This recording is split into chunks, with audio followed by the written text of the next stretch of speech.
বাঁকুড়ায় অসময়ে শিলাবৃষ্টি।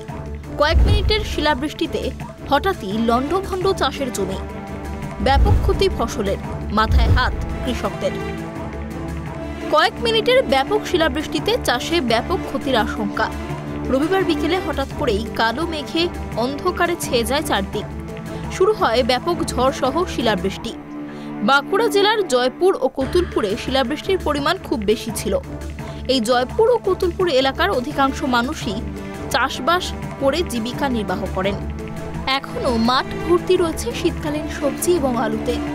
কিছু লোক আবার বস্তাবন্দি করে জমির ওপরেই রেখে দিয়েছেন আলু। কেউ বিক্রি করবেন, আবার কেউ স্টোরে রাখবেন। হঠাৎ করে শিলাবৃষ্টিতে সমস্ত আলুই ভিজেছে। শিলার আঘাতে ফেটে গেছে আলু।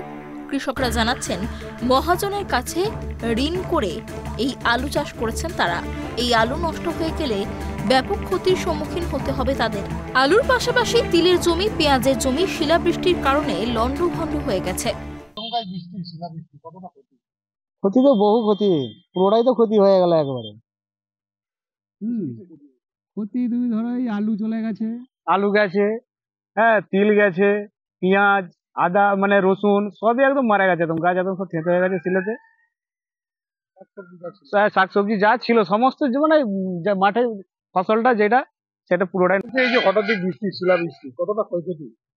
শিলাবৃষ্টি তো হয়েছে, এখন চাষিদের আলু বাকি ছিল যেগুলো কিছু ওই মাঠগুলো কিছু বাকি আছে, এদিকে সামনে কিছু বাকি আছে, সেগুলো বৃষ্টিতে কাদা হয়ে গেছে। এখন কতটা কি পচবে এখন তো আপাতত এখন বলা যাচ্ছে না, পরে হয়তো কিছু অসুবিধা পড়তে পারে। আলু জমিতে কি জল জমে আছে, শিল জমে আছে, এখন কিছু করার নেই। তারপর বাজারে যা পরিস্থিতি, আলু আমরা দাম পাচ্ছি না। তারপর যে কোনো খদ্দের আমাদের মাঠে এসে পৌঁছাচ্ছে না, সেই হিসেবে আমরা আলুটা ঠিকঠাক তুলে উঠানোর পরও কোনো খদ্দেরকে বিক্রি করতে পারছি না। সেই জন্য দামও কম বলছে, জলে ভিজেও গেছে। এই পরিস্থিতিতে আমরা এখন কি যে করব সেটা এখন ভেবে পাচ্ছি না।